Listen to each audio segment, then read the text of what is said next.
So this is a quick one on some concerns that have been raised by the public concerning the supermajority of the NDC in Parliament. I think there's been some discussion around the fact that because of their supermajority after the 2024 parliamentary elections, they are in a better position to make some changes to Ghana's constitution.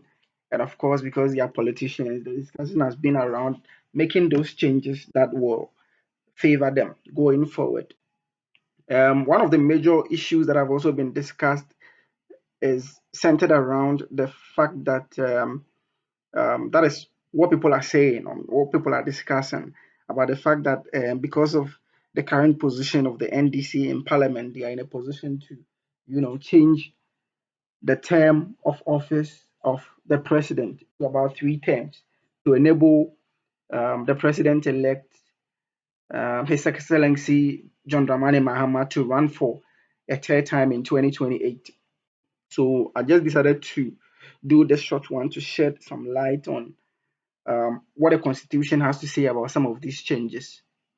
I think the discussion mainly is around Article 290 of Ghana's Constitution, which talks about entrenched position. So uh, Article 290 specifically deals with the amendment of entrenched provisions of the Constitution. So when you read the Constitution very well, this particular Article 290 makes mention of some 19 entrenched provisions in the Constitution, including Chapter 8, which centers around the executive arm of government. That also spells out the term of office of the president. Now, somebody might ask, what are entrenched provisions? So, I just want to do this quick read from the Oxford Constitutional Law Dictionary, and it indicates that in broad terms, legal entrenchment is frequently associated with constitutional rigidity. Constitutions are generally described as rigid or entrenched if the procedures needed to modify them is more, such as, for instance, special majorities, approval by the electorate, endorsement by other branches of government, and time intervals. So, just to paraphrase what this Oxford Constitutional Law Dictionary is indicating, it indicates that with entrenched clauses, of course, is changing it is a bit rigid. You need to go through a series of procedures to be able to amend those sections of the law or constitution. So, the writers of the constitution, in their senses, knew that there are some very critical or important sections of the constitution which they needed to protect. And for that matter, to be able to make any changes to them, you would have to go through a series of procedures which include the supermajority approval. Of course, you also already know that every president, all other things being equal, per the 1992 constitution, has 2 terms of 4 years each, and this is an entrenched provision in Ghana's constitution.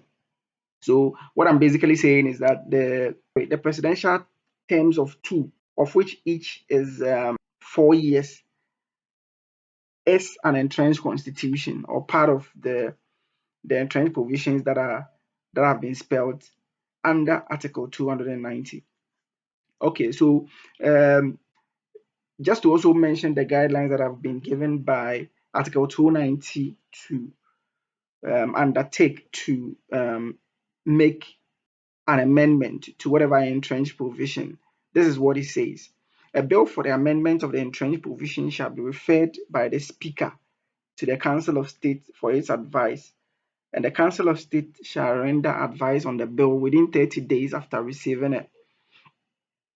You know, so even before Parliament discusses it, the Speaker of Parliament just has to mention it and then refer this particular bill of amendment to the Council of State for their review and suggestions. So um, after that, the bill shall be published in the Gazette, but shall not be introduced into Parliament until the expiry of 6 months after the publication in the Gazette. under this clause. So after the Council of State have looked at it and have reviewed it and then given their suggestions to the Speaker, then what they have to do is to publish this in the Gazette. And after publishing, it's only after 6 months that it's been published and everybody has been made aware, the electors have been made aware that Parliament can table this bill in the Parliament House and then have a discussion around it. Yeah. So after the bill has been read the first time in Parliament, it shall not be proceeded with further unless it has been submitted to a referendum held throughout Ghana and at least 40% of the persons, entitled to vote voted at the referendum, and at least 75% of the persons who voted cast their vote in favor of the passing of the bill. You get it? So after it's been published for 6 months and the 6 months has expired, now everyone is aware of it. I'm sure um, during the time that it's been published, the media will discuss it. You know, these social media platforms will publish them, and everybody in the country will become aware of the proposed change by Parliament. You get it? Okay. So once that has been done, Parliament then goes ahead to read it in Parliament, and after reading it, they don't do anything further to it until they seek the consent of the public. That is where it becomes very dicey. So what they need to do is that a referendum would have to be held, right? And when the referendum is held throughout the country, at least 40% of the persons entitled to vote would have to vote at that referendum. So what this is basically saying is that with the recent elections that we had, there were around 18 million voters.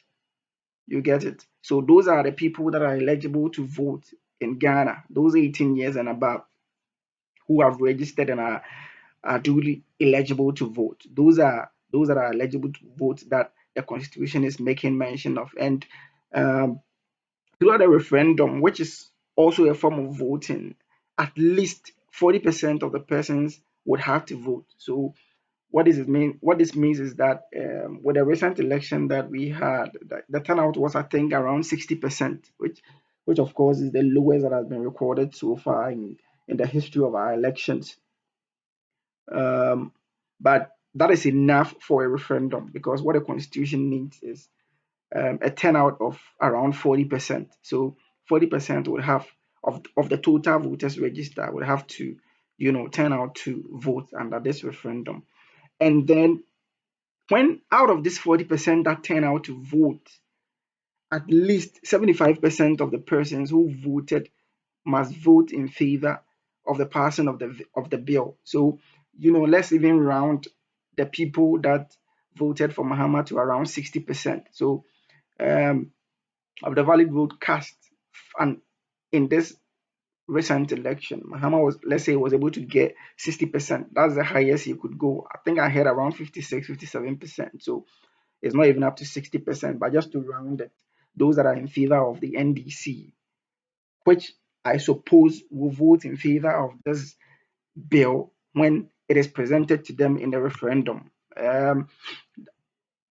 About 56% of them voted for Mahama. So I doubt that NDC will be able to convince the remaining NPP people to come and vote in favor of this referendum in order for them to get to the 75% of the 40% that turned out to vote. That would be a Herculean task for the NDC to do. And I know that because this is a very political matter, no MPP person would support this agenda. So I don't really see this happening.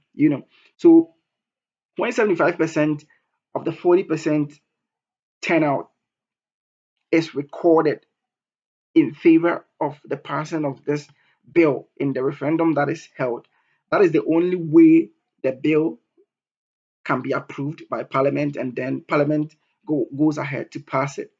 And then after the bill has been passed by Parliament, then the President assents his signature to the bill, and then it, it becomes, a successful amendment to the Constitution. So this 4 year term, which with this 2 term or 4 year term of the president that people are talking about, that the NDC having a supermajority in parliament will be able to change it, would not likely happen. I mean, people that are discussing it are bringing in what they call the non-entrenched provisions. So aside the 19 entrenched provisions that I indicated, which is spelled out in Article 290, almost all the other sections and chapters are non-entrenched provisions. So with non-entrenched provisions, after some of the few procedures have been um, have been undertaken,